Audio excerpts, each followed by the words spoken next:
Bismillahirrahmanirrahim. Assalamualaikum warahmatullahi wabarakatuh. Kembali dari Lintas Subang Bandung kilometer 12 Subang. Alhamdulillah wa syukurillah. Saya Hansa Amira, sahabat Alshifa, senang sekali kembali bisa menemani aktivitas Anda dalam segmen opsi obrolan penuh inspirasi.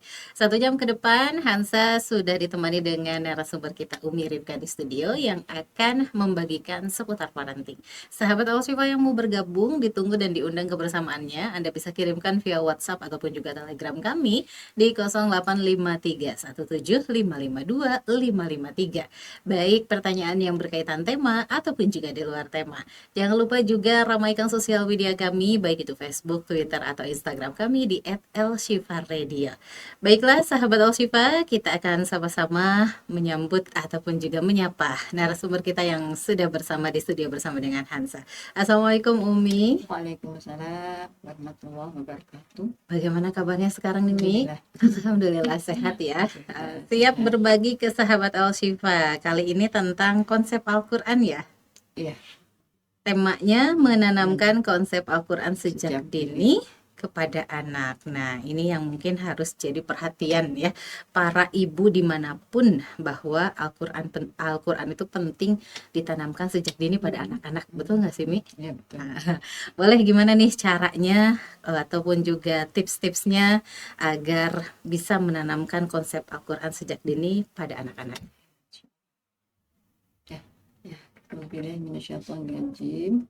Alhamdulillah sahabat Elsifa, kita bertemu kembali pada tema tentang penanaman konsep Al-Quran ya sejak dini pada anak.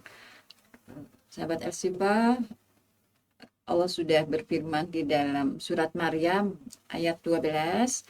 A'udzubillahi minasyaitonirrajim. Ya Yahya khudil kitaba biquwwah wa atainahu hukma sabiyya. Hai Yahya, ambillah Alkitab itu dengan sungguh-sungguh dan kami berikan kepadanya hikmah selagi ia masih kanak-kanak gitu.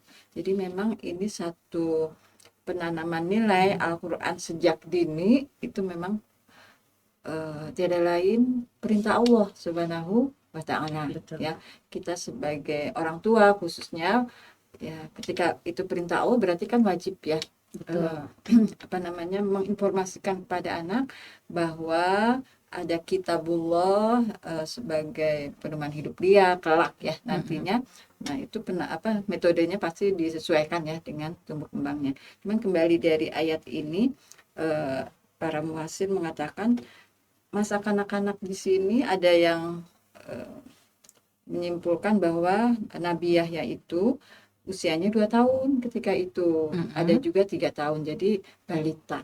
Gitu ya. Jadi konsep-konsep yang alhamdulillah muncul ya sekarang banyak sekali juga, bahkan ada lembaga-lembaganya juga ya yang menampung anak-anak, bahkan daycare ya, alhamdulillah daycare juga sudah metodenya melengkapi ya dengan pengenalan Al-Quran ya kepada anak-anak. Luar biasa. Jadi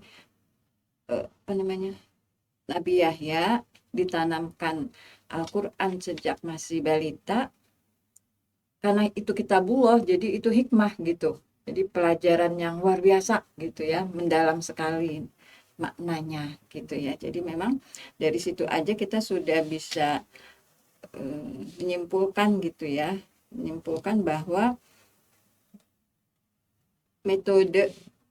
salah satu metode ya menanamkan konsep Al-Quran kepada anak-anak itu ya dengan hikmah sekaligus gitu. Maksudnya bukan cuma hafal tanpa mengenal arti, kemudian apa yang dihafal itu untuk apa gitu. Jadi di sana udah masuk luar biasa banyak ya ilmu-ilmu, misalnya akidah, bahwa Allah itu tempat bersandar, Allah itu muaranya segala-gala Allah gitu ya.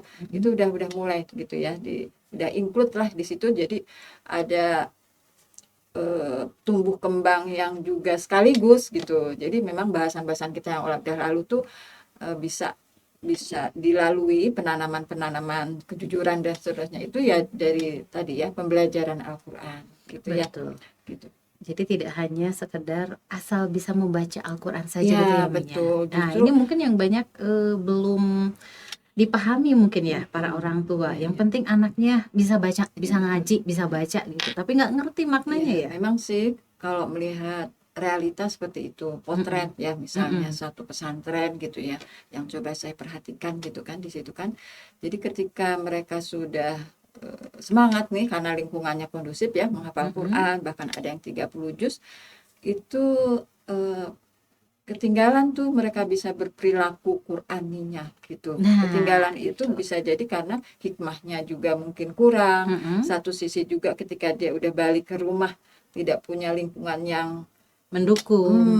gitu.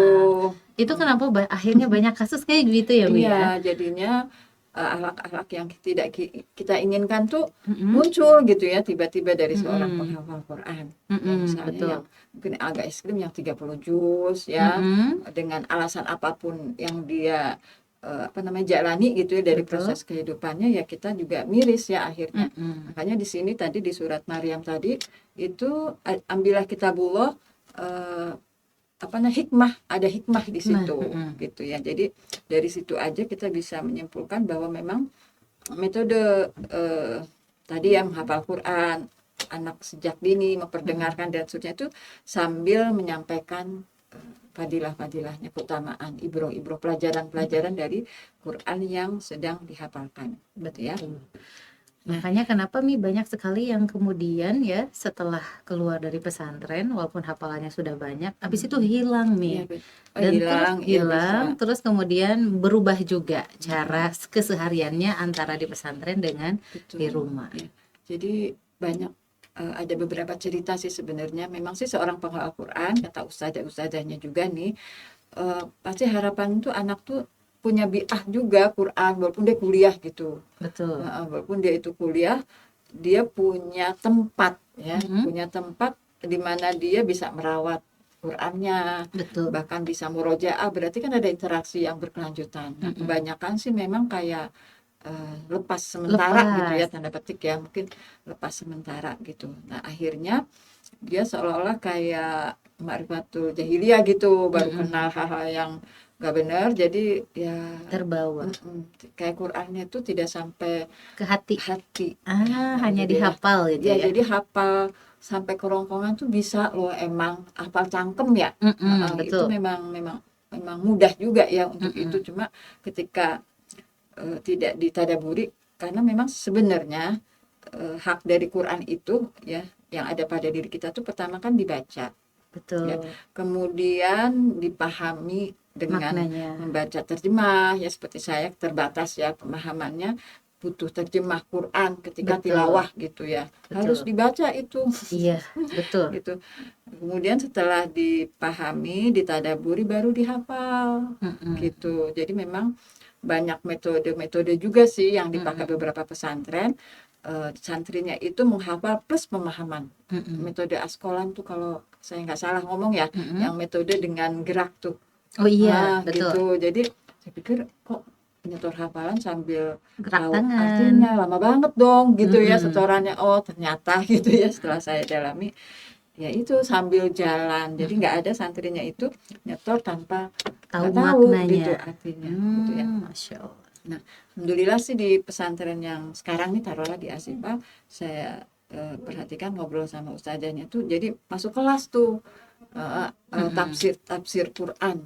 Iya. Jadi di kelas-kelas yang apa namanya ada tambahan lah gitu ya untuk Mm-mm. itu.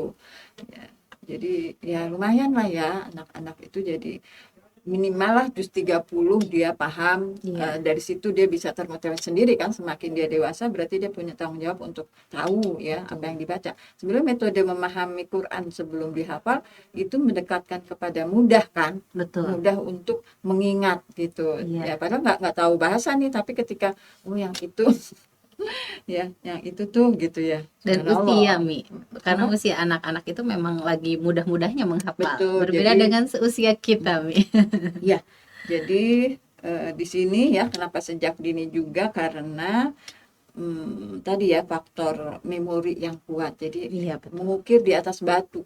Bayangkan ya, saya hafal doa kunut itu kan sejak SD, misalnya sampai sekarang masih hafal gitu ya, Betul. masih hafal beneran mengukir di atas batu.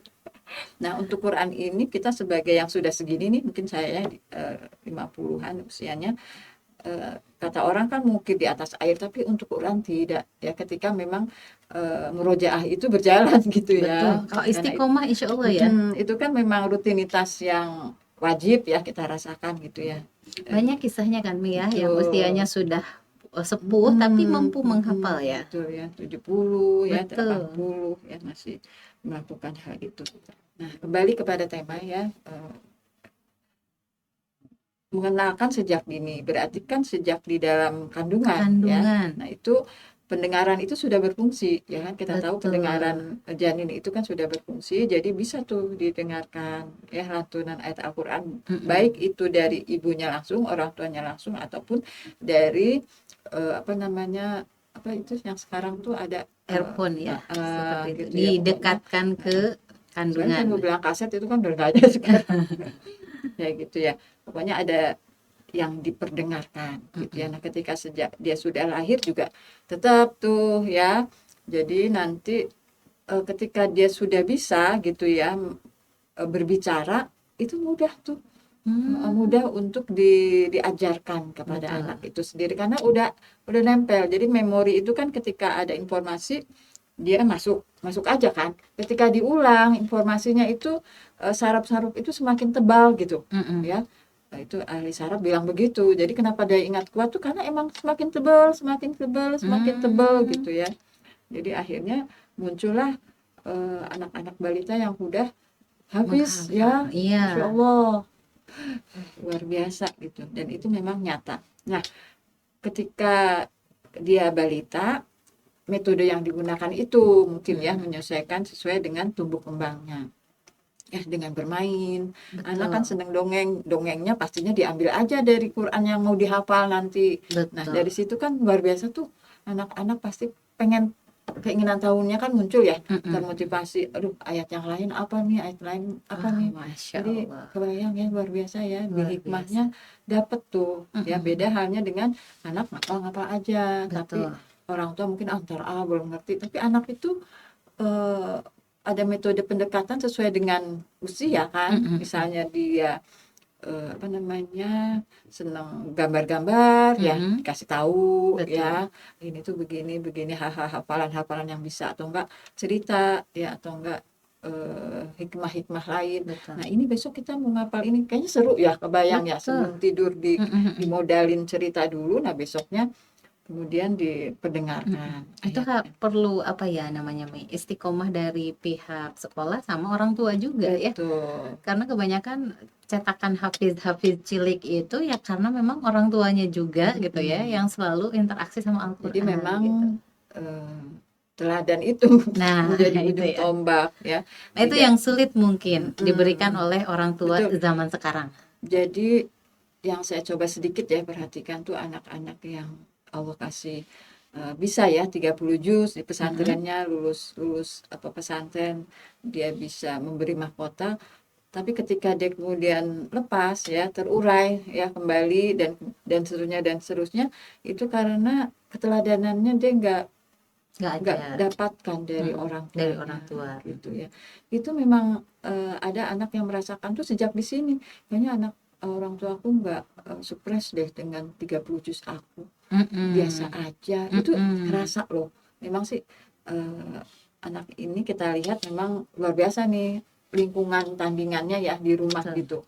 Tanpa disadari mungkin orang tua merasa aman ya, udah ada yang sudah 30 juz, sudah interaksi Quran. Mm-mm. Tapi ternyata terkikis ketika dia kembali ke rumahnya. Ya, jadi memang Oh. ketika kita ingin anak kita interaksi dengan Qurannya kuat, entah dia Mm-mm. Allah kasih rezeki hafizoh ya atau tidak, ya dimulai dari kita. Mm-mm. Dimulai dari contoh bahwa orang tuanya tuh emang lebih banyak Quran gitu. Adalah Quran ketimbang gadget. Mungkin taruhlah gadget tapi Mm-mm. dia lihat orang tuanya lagi ngaji Betul. gitu kan. Anak zaman sekarang kadang seneng ya ngajinya Iya. pakai gadget dan seterusnya gitu. Jadi kayak Ustadz Abdul Aziz Abdul Aziz Mm-mm.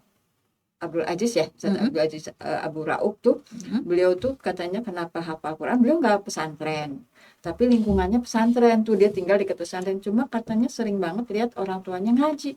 Itu aja yang mendorong dia Masya Allah. kayaknya sepele, oh aku juga bisa deh, aku juga mau ngaji terus gitu kan. Kalau kita bayangkan kayak gitu-gitu, itu aja bisa memotivasi seseorang. Betul sekali. Belum juga ada seorang ustadz yang dia qanaah gitu ya, saya hafiz tapi anak saya nggak hafiz. Jadi hafiz, anak-anak menjadi hafiz itu adalah rezeki dari Allah Subhanahu wa taala gitu ya. Betul. Dia menyimpulkannya seperti itu. Memang ada anak yang akhirnya mungkin tidak 30 juz, ada anak yang diceritakan kan anak 11 ya, dia hafiz semua, hafiz dan seterusnya. Nah, itu memang rezeki gitu. Upayanya ada, cuma kecenderungan si anak mungkin ya.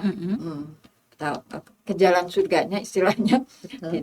tidak selalu lewat hafal Quran, cuma dia paham Al-Quran itu menjadi pedoman hidupnya dan seterusnya. Jadi maksudnya tren Vira seneng di 30 juz anak wisuda itu jangan jadi apa namanya salah makna gitu maksudnya. Betul. Anak seorang yang hafiz aja juga nggak sedih kok gitu ya. Betul. Maksudnya ya. Itu Ustaz Abdul Aziz menyampaikan tahu saya gitu. Anak saya nggak rezeki, artinya punya hafalan cuma tidak Tidak 30 hafiz. juz, tapi pas itu menyampaikan seseorang dia rezeki tuh. Jadi saya simpulin gitu, termasuk bagian dari rezeki dari Allah Subhanahu wa taala. Ada seorang ustazah juga bilang, jadi taruhlah anak-anak itu memang tidak semuanya ya bisa 30 juz, tapi yang paling penting itu menjadi pelaku Quran.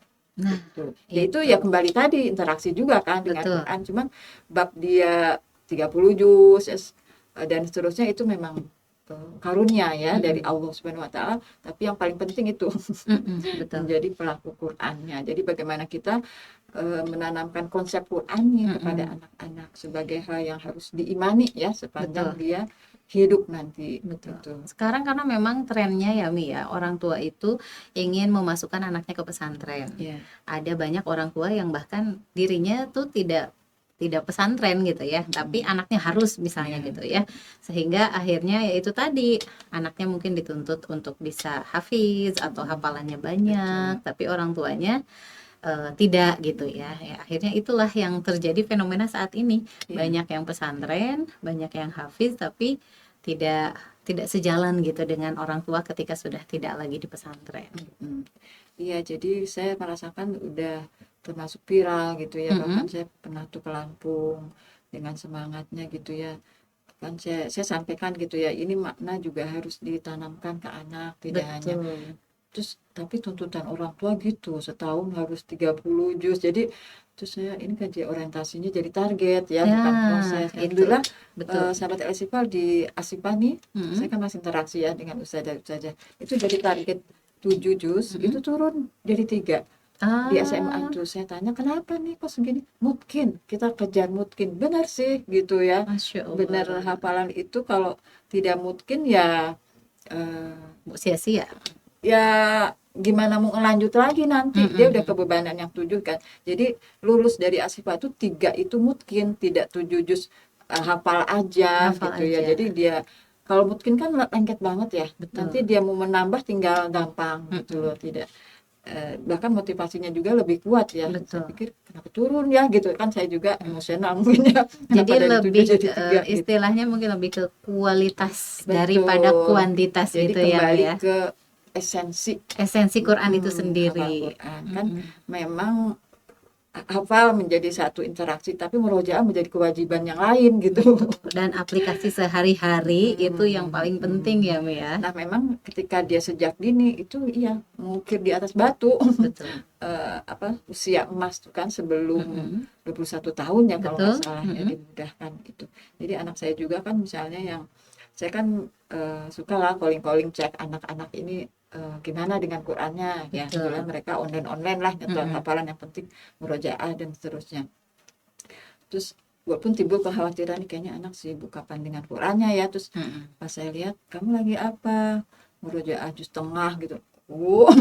Alhamdulillah. Ternyata ya alhamdulillah gitu ya, masih istiqomah di situ. Punya nggak gurunya gitulah, ngecek sambil ngomong. Terus uminya gimana dong gitu, nggak nyontoin gitu ya. Ini jadi motivasi kita juga sebagai orang tua. Karena ada tipe anak saya tuh yang waktu masih nyantri ya, ayo gimana hafalan, padahal anak nggak suka memang sih ditanya Ditanya. target-target, Mm-mm. bukan perasaannya gitu ya, seperti yang saya pernah ulas tuh Mm-mm. ya. Umi gimana ngapalannya? Baik, dia nanya ke saya, Umi Ah, hafalannya gimana? Itu kan artinya anak itu butuh qudwah. betul. Kemudian ketika kita berjamaah dengan bahasa Johir, maksudnya waktu itu maghrib kalau nggak salah, saya coba ambil Qurannya, apa namanya, surat yang belum pernah dia dengar nih, Mm-mm. saya udah hafal gitu ya, karena emang suka dibaca harian. Mm-mm. Dia tanya dong, mungkin dia surprise ya, ini Mm-mm. motivasi buat dia kan, Mm-mm. kenapa saya ambil ayat itu gitu. Umi kapan ngapalnya? Mm-mm. Artinya anak itu butuh contoh gitu Betul. ya, mungkin dia nggak lihat target udah berapa sekarang nih, udah ini gitu ya, nggak ngecek-ngecek gitu, tapi dengan dicontohkan kita masih nyetor Mm-mm. hafalan ke siapapun ya, berapapun ayatnya, itu luar biasa Betul. ternyata Tapi ya. memang anak-anak sekarang tuh seperti itu ya. Suka membalikan dan menjawab. Iya Betul gak betul. sih? Kalau Heeh. nggak salah anak-anak dulu tuh manut-manut aja gitu ya. Kalau Gitu dimarahi diam. Kalau iya. anak-anak sekarang nampaknya biasanya bertanya balik. Iya, gitu. Eh, ya kita sebagai orang tua yang paham positive thinking ya. Betul. Alhamdulillah punya guru juga gitu. Nggak kita memberi aja, tapi gitu ya, punya punya flashback ya, take Mm-mm. and gap lah gitu ya sama Mm-mm. anak-anak kita Anak. sendiri. Betul. Jadi termotivasi gitu ya. Eh, ya itu ya, sejak dini tadi diperdengarkan secara rutin ya berarti Betul. kan.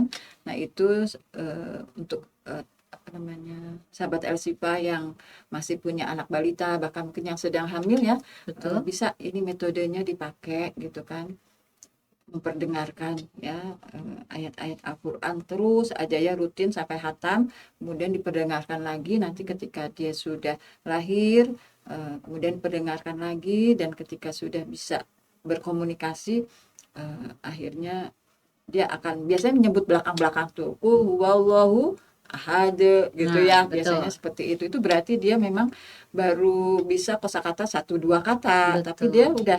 udah ngerti gitu ya. Jadi intinya memang mendengarkan Al-Quran itu harus jadi bagian sehari-hari ya Mi ya. Betul, heeh, kan, Harus dipaksakan mungkin ya kita, mhm, entah itu setel murotal betul. atau tilawah gitu ya. Yang tadinya mungkin musik-musik, Ya, itu kan diakui berarti ya, pengasahan otak betul, tuh kalau betul. apa, musik klasik gitu kan Aha, katanya. Nah, kita punya Quran berarti mm-mm. dengan Itu yang Al-Quran. sulit mungkin ya Mi, karena memang sekarang trennya di masyarakat musik masih dianggap sebagai hiburan alternatif Mhm. dibandingkan eh, menyetel tadi itu ya, Iya, tilawah Al-Quran. iya. Untuk memotivasinya gimana nih Mini? Ya, pertama sih Mm-mm. meyakinkan dulu pada diri sendiri bahwa Quran way of life, ya maksudnya pedoman hidup, Mm-mm. interaksinya sampai kepada selain membaca sampai paham. Ya Mendengarkan. kalau pedoman kalau nggak paham juga gimana gitu ya. Betul. Eh, Motivasi awal ya tadi ya, apa namanya, memperdengarkan itu. Mm-mm. Eh, Kalau tadi ya paham, kitanya paham Paham. dulu bahwa kita yakin Quran adalah bagian iman kita ya, Mm-mm. yang ke berapa tuh? Ketiga ya, rukun Betul. iman ketiga sebelum Rasul Kepada ya. kitab Allah. Betul. Kepada kitab Allah itu kita pasti sebagai orang tua kan harus yakin dulu. Betul. Terus gimana nih? Ya, berarti dimulai dari orang tua. Betul. Ya, ya banyak lah ya kita lihat orang tua yang kita anggap tuh sebenarnya dia bukan ulama, bukan apa, seperti siapa Bu yang lumpuh tuh, Eh, siapa namanya tuh, Ustazah. anak-anak yang ibunya udah Mm-mm. akhirnya meninggal, siapa namanya lupa. Lupa. Dia paham apa namanya, pojok ayat keberapa juga paham, siapa Mm-mm. ya Mm-mm. namanya yang lupa. Itu kan ketidaksengajaan, anaknya Mm-mm. ditinggal, dia emang nggak bisa kemana-mana kan, Betul. lumpuh, Mm-mm. hanya tinggal lumpuh otak dia kan, Mm-mm. siapa Najwa ya, betul Najwa. Oh iya. betul Najwa ya. Mm-mm. Yang anak Itu kecil kan itu perempuan ya. metodenya ibunya tidak sengaja, terus Mm-mm. pas udah dia bisa ngomong, alhamdulillah ya Allah kasih bisa ngomong, oh apa, Mm-mm. kok bisa Berkebutuhan khusus anak yang ngoreksi, betul. gitu kan. Ya udah akhirnya dari situlah Mm-mm. dia melihat keajaibannya yang Mm-mm. Allah berikan ya. Ada juga untuk Quran ini ya yang bisu ya, Mm-mm. orang bisu tuh ketika nggak bisa ngomong dia, Mm-mm. pas disuruh apa namanya, ngelanjutin ayat, Mm-mm. ya memang dia habis gitu, Betul. bisa. lancar, Masya Allah. Memang mukjizat berarti kan Al-Quran. Nah, itu memahamkan bahwa iman kepada Al-Quran dan kita merasa bangga ya, punya tanggung jawab juga, masih pegang mukjizat loh. Betul. Yang masih abadi itu yang sekarang ya Quran. Betul. Itu kekuatan itulah yang akhirnya memotivasi kita untuk bisa istiqomah. Betul. Ya, mendidik anak-anak kita untuk juga sama ya, berinteraksi kuat dengan Al-Quran. Salah satunya dia hafal gitu ya, karena memang hafal itu menjadi satu kewajiban dimulai sejak dini itu. Betul banget. Tapi yang udah lewat ya masa usia emasnya, sahabat El-Shifa tetap semangat karena mukjizat Al-Qur'annya insya Allah kita dapat berkat. Betul gitu ya. sekali nih. Dengan kita dilahirkan menjadi muslim saja, seorang muslim itu sudah luar biasa ya. Betul. Sekarang tinggal berusaha untuk istiqomah ya, setiap hari selalu berinteraksi dengan Al-Qur'an. Iya. Ya. Masya Allah, kita akan jeda dulu sejenak ya, Bu ya. Baik. Sahabat Al-Shifa, di segmen pertama ini bisa diambil satu kesimpulan ya, bahwa kita harus memaksakan diri untuk menggeser kebiasaan-kebiasaan yang mungkin kurang baik dalam kehidupan sehari-hari, seperti mendengarkan musik yang kurang berfaedah, atau misalnya tidak membaca Al-Quran gitu ya, atau tidak memberikan contoh dan teladan pada anak-anak. Maka sekarang yuk bergeser gitu ya, yang tadinya biasanya pagi-pagi yang disetel musik, coba sekarangnya murotal atau tilawah Al-Quran ya. Atau kalau mau nggak gajlok gitu ya musiknya, mungkin beralih ke musik nasyid dulu, baru nanti selang-seling dengan murotal ya Mi ya. Jadi mudah-mudahan kebiasaan yang kita anggap tidak berfaedah, tidak bermanfaat, kita coba ubah menjadi kebiasaan yang baik gitu ya. Dan telinga kita dilatih untuk mendengarkan hal-hal yang baik juga, termasuk firman-firman Allah. Sahabat Al-Shifa, kita akan jeda dulu sejenak. Selepas jeda berikut ini, Hansa dan Umi Rifka akan kembali lagi masih dalam opsi obrolan penuh inspirasi. Ingin memberikan manfaat yang langgeng dan bermakna. Tentu saja kita dapat memberikan warisan kebaikan berupa pedoman hidup yang tak terhitung nilainya bagi generasi mendatang. Pedoman itu adalah Al-Quran.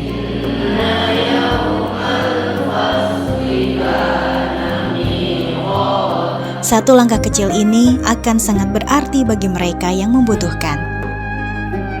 Yuk ukir nama kita atau custom nama orang tersayang pada musyaf Al-Quran yang kita wakafkan melalui Badan Wakaf Asy-Syifa.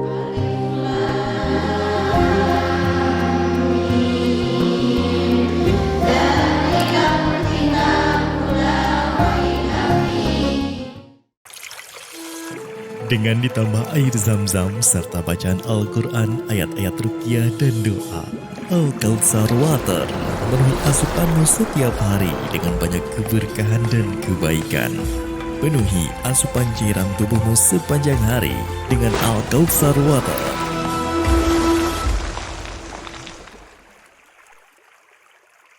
Asy-Syifa Peduli, berbagi kepedulian, menebar senyuman, terus meluaskan manfaat untuk sesama. Tidak hanya dirasakan saudara muslim dalam negeri, namun juga saudara muslim di luar negeri. Hal ini terwujud melalui program-program Asy-Syifa Peduli yang selama ini berjalan. Program peduli pendidikan dengan menyalurkan beasiswa tahfiz.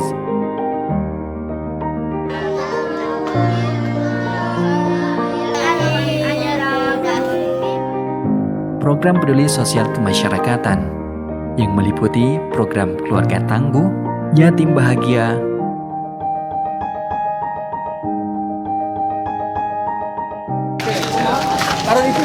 dan bersama berdaya.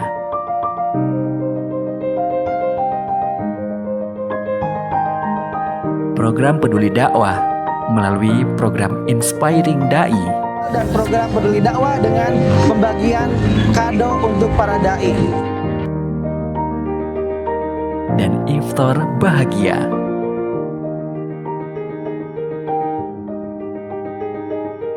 Program peduli kesehatan melalui kegiatan sehat bahagia, bantuan kesehatan, dan khitanan massal.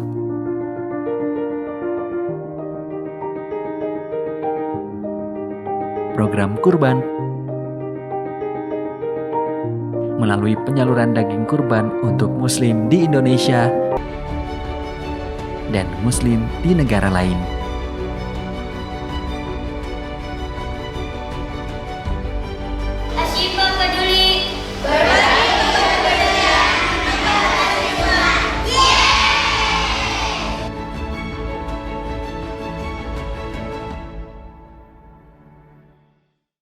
100,2 El Shifa FM Radio Inspirasiku. Sahabat El Shifa, masih bersama saya Hansa Amira dan tentunya juga masih bersama dengan Umi Ripka di studio dalam opsi obrolan penuh inspirasi. Kita akan lanjutkan kembali bincang-bincang bersama dengan Umi Ripka masih mengenai menanamkan konsep Al-Quran sejak dini. Barangkali Umi ada lagi yang mau disampaikan ke sahabat El Shifa mengenai metode-metodenya. Ya tadi ya, karena penanaman nilai Al-Quran di sini ya judulnya ya, selain bersemangat menghafal, kalau menghafal alhamdulillah lingkungan kita sedang bangkit ya kayaknya ya gitu. Betul. Ya menghafal, tinggal disempurnakan dengan penanaman nilai-nilai makna-maknanya. Dan untuk metode ya, karena temanya juga sejak dini disesuaikan juga pastinya sambil bermain. Betul. Karena yang namanya informasi itu otak itu langsung kan nyimpen gitu ya informasi-informasi dengan cara yang menyenangkan, itu pastinya gitu ya, tidak bisa pakai target juga kan. Yang penting kita menanamkan nilai Al-Quran, entah itu menghafal atau menyampaikan juga maknanya dari Al-Quran itu sendiri dengan yang menyenangkan. Jadi memori anak senang intinya. Betul. Gitu ya, nggak boleh dihukum-hukum ya. Betul. Karena interaksi dengan Al-Quran itu sendiri. Bisa juga diselingi tadi ya kejenuhannya dengan nasyid, cuma tidak boleh berlebihan. Betul. Gitu ya. Jadi ada contoh juga, cucu saya tuh usia berapa ya, belum 3 tahun lah, itu udah juz 30 ya hafal. Dia memang ada kelebihan, berarti kan dia tipenya emang fokus. Nah kemudian ketika dalam perjalanan jauh waktu itu ya, pulang kampung, nasyid kan di situ selang-selingnya nasyid juga suka. Terus kesini-sini, oh kok aku jadi susah nih anabaknya gitu. Karena kebanyakan nasyid. Artinya diseimbangkan gitu ya. Kalau kita mau menyeling tadi ya, supaya tetap ceria, kayak di sekolah-sekolah gitulah ya, keseimbangan itu tetap diinformasikan. Karena apapun itu ya, entah itu refreshing artinya penyela itu juga tetap harus islami kan. Ya, jadi anak punya kecenderungan pilihan-pilihan yang islami, tinggal porsinya aja disesuaikan gitu kan. Nah ini keceriaan menjadi penting kita gunakan ya metodenya gitu kan. Setelah itu menciptakan suasana positif ya, dan kita nggak boleh maksa anak.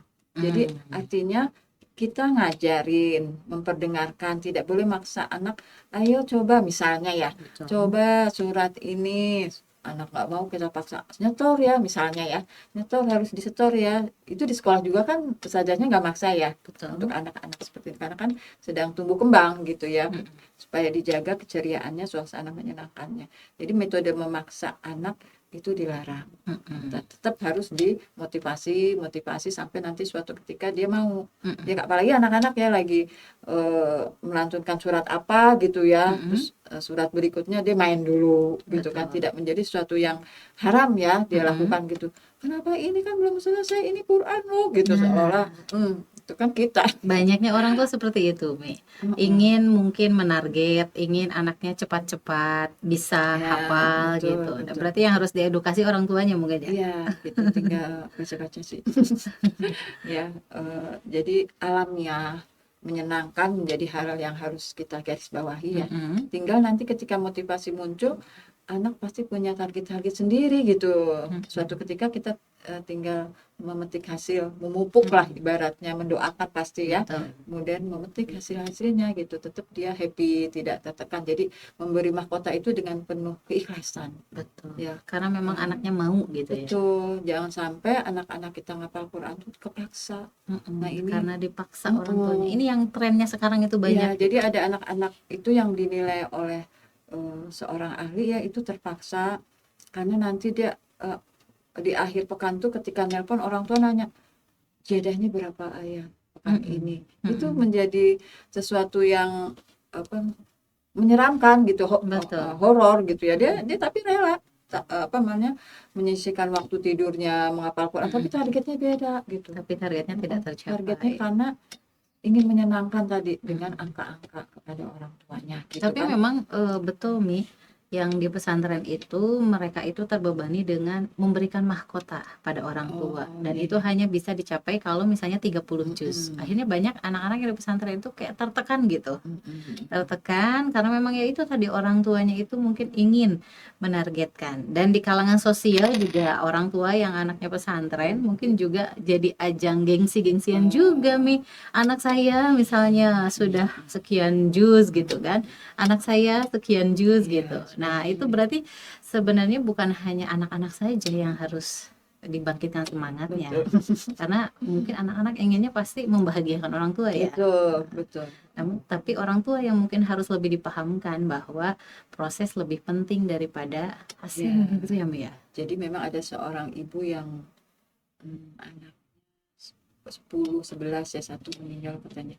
Itu dia menekankan itu jangan cuma ngapal aja ya, masih semangat ngapal, tapi esensi dari Quran itu apa, hikmahnya, Nah itu apa yang harus kita lakukan ya, interaksi-interaksi yang lain dengan Al-Quran. Beliau menekankan itu juga karena beliau kan lebih pengalaman ya, mungkin ada anak yang memang dimudahkan rezeki gitu, dapat rezeki. Jadi tadi ya, mungkin menjadi pelaku Qurannya menjadi betul. lebih penting gitu daripada sekedar kebanggaan. Jadi memang satu sisi subhanallah, masya Allah, tabarakallah, orang tua berbangga, dulu kan berbangga dengan nilai aja akademik gitu ya, anakku kuliah di sini-sini, sekarang Quran. Nah kadang yang menggelincirkan juga apa ya, pendapat-pendapat lain gitu ya, viralnya malah cuma bangga dengan jus ya, apalagi kalau 30 ya. Ya luar biasa sih gitu ya, masya Allah, peran orang tua andilnya besar gitu untuk merawat anak dengan hafalannya itu sendiri gitu ya. Seperti itu. Juga ada anak muncul ketakutan kalau nggak dijaga kan, konsekuensinya juga ada ya di sisi Allah Subhanahu wa taala, berat gitu. Maka ada anak saya, "Oh, mau 30 juz amin." Menurut saya sih dia belum, tapi ketakutan dia tuh di murojaah gitu. Aku takut nggak bisa jaga gitu ya. Ya harus dilengkapi lah semua itu ya. Iya. Gitu, ada ketakutan karena dia paham gitu ya, bukan cuma berbangga dengan jus yang banyak, tapi konsekuensi juga harus istiqomah ya. Dia harus melakukan, dan motivasi mengulang ya, menghafal yang sulit-sulit itu juga ada gitu. Katanya kalau Quran itu susah di murojaah, tandanya ayat-ayat itu cinta gitu sama kita. Jadi harus diulang-ulang lebih banyak lagi. Itu kan motivasi ya sebenarnya. Betul. Motivasi positif banget gitu. Tidak kemudian jadi bete ya. Orang yang seperti itu, masya Allah gitu ya.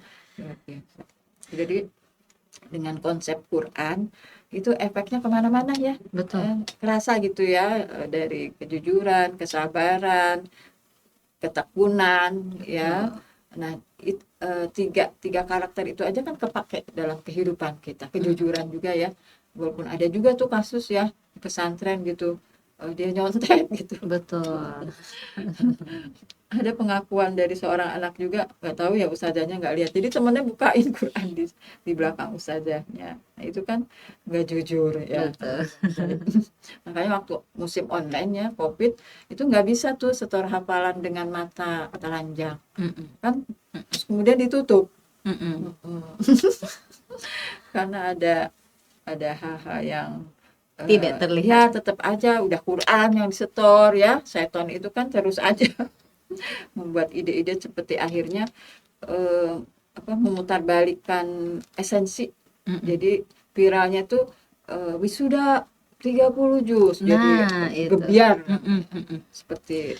Jadi seperti jadi ajang gitu ya, berlomba-lomba berbanyak-banyak juz hafalan. Ya itu setan pasti punya peran ya di situ ya, memalingkan dari kemurnian hakikat interaksi Al-Quran itu sendiri gitu ya. Nah kita di sini mudah-mudahan senantiasa belajar ya terus meniru ya para ulama-ulama bagaimana dia mendidik anaknya berinteraksi dengan Quran. Dari situ kita tidak tergelincir insya Allah, karena penanaman sejak kecil tuh kisah-kisah dulu tuh ayatnya itu saya Alfil apalagi ya, itu seru banget kan, gajah gitu kan. Atau kalau kita udah besar surat Yusuf betul, itu drama banget gitu ya. Pokoknya seperti kerinduan Rasulullah ketika tahajud sudah Al-Baqarah, dia rindu dengan Al-Imran. Sudah Al-Imran rindu dengan An-Nisa. Udah Masya An-Nisa rindu dengan Allah. Al-Maidah gitu. Masya Yang makmum Allah. kemudian kapan sujud, kapan ruku ya. Itu karena asyik. Jadi kan kalau udah Mm-mm. asyik itu lupalah gitu ya Masya segalanya. Allah. Subhanallah, iyalah kita Itu udah asyik. kalau sudah benar-benar Al-Quran masuk ke hati ya Umi ya. Betul. Nah itu yang paling sulit mungkin, karena kalau cuma dihafal banyak orang yang mampu gitu. Tapi kalau Betul. sampai meresap ke hati ya itu tadi ya, Hmm. sampai memahami isinya, sampai kemudian ada kerinduan gitu ya, sampai level sana itu udah luar biasa Iya, jadi banget dari nih. situ tuh kita memang penasaran sama ayat-ayat berikut kan. Mm-mm. Yang juz 30 aja luar biasa, ya Masya geger Allah. banget tuh kiamat di situ kan. Juz 29 apa ya gitu kan. Mm-mm. Surat An-Nur itu ternyata bisa buat kita meneteskan air mata kegalauan Betul. Nabi Nuh. Betul betul. Itu dari situ aja ya, dari yang pendek-pendek itu ya. Mm-mm. Masya Allah, maka untuk era kekinian tuh para hafiz ada tuh yang meniru Rasulullah di Mm-mm. dalam tahajudnya, itu Ustaz Abdul Aziz ya. Dan mengajak kita semua cobain deh, enak katanya gitu. Mm-mm. Luar biasa beliau Masya ya, Allah. derajatnya sudah sampai segitu. Masya Allah. Untuk anak-anak yang di era sekarang ini kan pergeserannya adalah digitalisasi, Demi. Betul. Nah, ada gadget ya, ada tontonan, ada internet. Nah, akan lebih sulit mungkin menanamkan konsep Al-Quran sejak dini dibandingkan orang tua zaman dulu. Nah, itu lebih gimana tuh, Demi, untuk menghadapi perkembangan zaman saat ini yang sudah mulai digitalisasi? Kalau saya perhatikan ya, dari orang tua yang memang concern ya di Mm-mm. situ, bahkan kelihatan anak-anaknya juga dia Mm-mm. coba didik seperti itu. Gadget memang nggak bisa diumpetin ya dari Betul. lingkungan rumahnya gitu kan. Ada konsekuensi aja Mm-mm. gitu, ada pembagian, ada aturan lah. Mm-mm. Boleh misalnya dia tilawah, kan udah balita tilawah juga udah banyak ya sekarang ya, wisuda tilawah tuh kan. Boleh tilawah sekian lembar gitu kan. Setelah itu mungkin dia kalau main game dikasih berapa menit. Betul. Tinggal aturannya apa namanya dibuat. Mm-mm. Jadi gadget ini justru menjadi wasilah juga, menjadi fasilitas tadi interaksi dengan Betul. Qur'annya bisa lebih bagus gitu Mm-mm. misalnya. Dan kontrol pastikan, Iya. pastinya anak juga mudah-mudahan ya dibimbing oleh Allah kalau interaksi dengan Quran, dia mau bergadget juga gadgetnya pasti positif. Insya Allah nggak akan nyandu. Yang penting kita sebagai orang tua punya aturan main gitu ya, karena untuk disuruh bola main bekel dan sebagainya ada gadget gitu, pasti dia pengen juga kan. Betul. Ya, Dan memang anak-anak gitu. sekarang sudah ke gadget semua. Sudah jarang yang memainkan permainan tradisional. Dan Hampir ini semuanya apa sudah ke namanya, gadget. di gadget itu juga ada game-game Quran. Oh iya, betul, betul. Penggalan-penggalan ayat tuh seru banget itu ya. Betul. Orang tua juga berlomba sama anak. Masya Allah. Sudah banyak aplikasi-aplikasi Jadi juga tentang diambil Quran. positifnya. Betul. Karena memang gadget itu enggak 100% negatif lah ya. Diambil positif bisa 100% positif gitu. Betul. Ya. Jadi memang orang tuanya juga yang harus mau ya untuk men-set gitu anak-anak agar gadgetnya itu lebih banyak aplikasi atau konten-konten yang berkaitan dengan Quran gitu ya. Betul. Dan juga Betul, seperti edukasi itu. gitu ya. Masya Allah. Umi boleh dibagikan mungkin pengalaman Umi sendiri dalam menerapkan konsep Al-Quran pada anak-anak Umi ya, yang sekarang sudah pada dewasa semua, dan itu bisa mungkin dicontoh oleh sahabat Al-Sifan ini. Sebenarnya saya masih jauh ya kalau memutar balik gitu kan. Jadi mungkin kalau sejak balita, sejak kecilnya paling ya itu memperlihatkan ya anak-anak.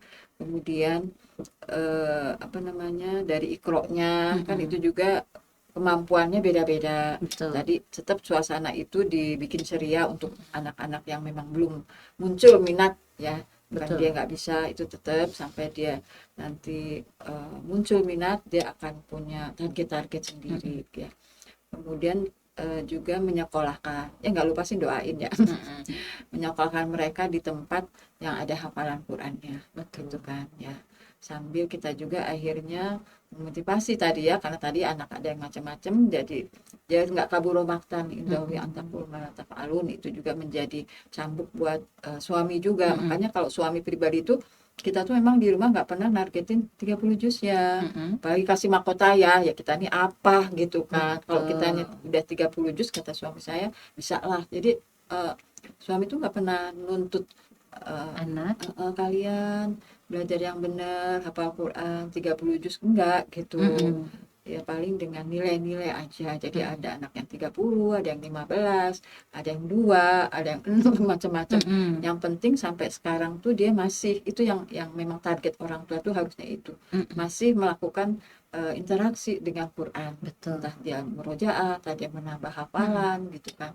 Lakukan itu paling yang saya cek itu. Kalau masih ya saya flashback, kalau masih ada kekurangan berarti dibenerinnya sekarang, artinya nggak ada kata terlambat gitu ya. Betul. Jadi Seperti memang itu. kalau misalnya sejak dini sudah dibiasakan, maka insya Allah sampai besar juga akan terus berinteraksi dengan Betul. Al-Quran. Ada kendala nggak sih, Mi? Ketika mereka anak-anak Umi itu masih anak-anak dulu, ada kendala ada yang sulit, mungkin anak yang berbeda yang sulit, Iya. atau ada yang membuat emosional gitu ya dalam proses menerapkan konsep Al-Quran pada anak-anak Umi. Paling ketika mendampingi ngapal ya pernah sih saya ditegur, kenapa sih suara kamu jadi tinggi gitu tuh, mungkin saya gemes gitu anak ini. Misalnya surat pendek yang saya maksud kok lupa-lupa aja gitu, tapi nggak, cuma suara saya tinggi aja udah ditegur sama bapaknya anak-anak gitu ya. Iya ya gitu ya. Nah ada juga anak yang ketika Iqra itu wisuda TK itu dia cuma jilid 1. Cuma jilid 1, cuman kita nggak bandingin, yang lain kan 4 atau berapa, bahkan ada yang udah hatam ya teman-temannya, cuman dia jilid 1 aja gitu. Nah pas SD masuk kelas 1 dia setahun selesai 6 jilid. Nah dari situlah, karena pengalaman itu saya menyimpulkan ketika dia TK minatnya belum muncul, bukan dia nggak bisa. Dia emang targetnya segitu gitu, bukan alif kan kalau udah 1 jilid udah selesai lah, A sampai ya gitu udah tahu gitu. Cuma mau nambah-nambah nggak. Saya tanya, kok bisa sih kamu setahun bisa 6 jilid, jadi kelas 2 SD itu udah Quran. Kan perbandingannya 3 tahun di TK 1 buku, setahun di SD 6 buku gitu. Aku ini aja, dia udah melakukan persaingan dengan teman, tapi temennya nggak diajak bersaing, dia sendiri. Aku nggak mau kalah sama dia satu orang. Di halaman berapa aku harus lebih gitu aja dia. Berarti kan muncul minat. Dan muncul apa tuh namanya, kompetisi di dalam dirinya gitu. Nah itu menanamkan itu maksudnya. Nah, itu yang sulit ya. Jadi suasana ceria, walaupun dia belum, kita tuh tetap ceria aja, ketawa-ketawa ngajarin dia gitu loh. Sampai dia ini yang membayangkan ya asik tuh qiraat itu. Akhirnya minatnya muncul, ya itu tadi. Jadi memang harus dilatih ya, memang harus dilatih, dan memang harus lebih dimunculkan rasa keinginannya gitu ya, bukan paksaan dari orang tua. Itu ya, Mi ya. Suasana, kemudian tidak membandingkan, nggak pernah nyebut kok si adik kamu misalnya udah sekian, nggak pernah kita mah ngevaluasi. Saya jadi lupa juga anak TK itu yang ini berapa jilid berapa, nggak tahu. Nah itu yang biasanya Mi yang jadi penyakit orang tua saat ini. Gimana sih supaya tidak mudah membandingkan, bukan cuma sekedar adik dan kakak ya, kadang-kadang banyak orang tua yang membandingkan dengan teman kelasnya, si A, si B, atau tetangganya yang terdekat gitu. Nah itu gimana? Iya, mungkin awalnya orang tua ingin, pasti tujuannya baik ya. Iya betul. Mau motivasi nih, kali aja dibanding-bandingin dia ini gitu kan. Era kekinian tuh ilmu nggak boleh bandingin. Mungkin bisa jadi juga saya tuh nggak bandingin karena pola asuh juga mungkin ya. Orang tua nggak pernah bandingin. Misalnya untuk mau masak aja ibu cuma manggil, nggak bandingin. Itu kakak kamu tuh dari awal sampai selesai ada di dapur. Kenapa kamu enggak cuma panggil? Karena ibu saya mikir nanti dia berkeluarga nggak tahu tuh itu bumbu apa udah selesai nyiapin bumbunya, ngulek-ngulek sambil ibu ngasih informasi itu bumbu ini saya pergi lagi didiemin sama orang tua saya. Itu kan pengalaman langsung ya. Jadi akhirnya saya seperti itu. Nah, semakin tahu ya saya aja nggak mau dibandingin, kita kan nggak mau dibandingin. Masakan si Anu enak loh, coba kamu bikin itu aja kita rasanya. Apalagi yang banding-bandingin suami gitu. Masakan di restoran Anu itu aja ya kita tahu lah sebenarnya. Kita juga suka ngomong enak ya, tapi kalau pas orang lain ngomong kayaknya kita merasa dibandingkan kan. Ada perasaan seperti itu. Dan memang secara metode pendidikan itu fatal. Jadi saya temukan tuh anak itu jadi fobia dengan Quran itu ada di sini waktu itu ya. Kalau dibanding-bandingkan. Karena dia dibandingin adiknya tuh jauh jaraknya sama dia. SD dia tuh SD kelas berapa masih jauh gitu, dia udah SMP. Itu adik kamu gitu, itu orang tua sadar tuh ketika ada kasus, dia udah berkasus, udah psikiater, minum obat segala macam, itu diurai itu termasuk itu. Ya sih, saya dulu salah. Nah itu udah ya, lukanya udah bisa diobati ya, Betul. membandingkan dia sama adiknya gitu. Jadi ketika COVID dia nggak bisa nambah hafalan kalau di rumah, padahal dia bisa. Jadi itu tuh masuk nancep banget di memorinya gitu. Jadi Kalau dibandingkan padahal udah minta maaf, udah apa, tapi ketika ngeliat Quran dia merasa down, merasa nggak berdaya gitu. betul. Kayak nggak eksis gitu loh di mata orang tuanya. Betul ya, setiap kita yang dewasa saja tidak suka dibandingkan. Maka jangan membandingkan anak kita dengan anak orang lain Iya, atau apalagi ini dengan Al-Quran. betul, apalagi yang berkaitan dengan target Al-Quran ya. Karena juga ya kita tahu lah yang 30 juz juga kan punya konsekuensi, tapi satu sisi kebaikan banyak bagi dia kalau kita bandingin, oh nggak kayak anak dia ya gitu ya, gini-gini ya, semuanya punya konsekuensi. Makanya kembali kepada seorang ustazah tadi yang saya sampaikan ya, menjadi pelaku Quran itu bil-hikmah itu dari surat Maryam tadi ya, menjadi hal yang harus diutamakan gitu. Di rumah pasti dari motivasi situ aja. Awalnya kan dengan tilawah, paham, dia bisa hafal, dikasih kemudahan, kecepatan oleh Allah tuh rezeki gitu. Betul, Masya Allah ya. Umi, terakhir nih, kata-kata motivasi atau semangat nih untuk khususnya ya para sahabat Al-Shifa, para ya orang tua yang lumayan cukup sulit gitu untuk anak-anak agar bisa mau berinteraksi dengan Al-Quran, agar mau menghafal atau misalnya mau memahami makna dari Al-Quran itu sendiri gitu. Gimana nih Umi, mungkin kan pengalamannya sudah luar biasa gitu ya terhadap anak-anak, boleh mungkin dibagikan untuk motivasi untuk sahabat Al-Shifa. Apa ya, mungkin motif dari perkataan seorang ulama gitu ya, yang juga memotivasi kita. Jadi jadilah kita, alhamdulillah jadi orang tua juga kan, harus punya teladan juga ya di depan anak-anak, masuk ke dalam golongan orang-orang penghafal Quran. Diniatkan dari sekarang gitu kan. Kita tadinya ada di luar lingkungan itu, golongan itu, kita masuk ke situ. Walaupun kita memulai dengan nun al-qalam ya, itu udah masuk tuh golongannya gitu kan. Walaupun nggak hafal-hafal. Nun gitu kan. Ayat kedua belum hafal, terus sampai wafatnya dia masuk golongan penghafal Quran. Masya Allah. Jadi derajat itu bisa kita ambil. Dia mulai dari juz 30 karena Allah nggak lihat hasil proses. Tapi kita mau pengen dong ya, taruhlah target anak-anak juga kuat ya dengan Al-Qurannya, termasuk menghafalnya. Kita yang belum ngapal nih, yuk masuk jadi golongan orang-orang penghafal Quran. Dimulai dari apa yang kita bisa dari hal yang ringan dulu.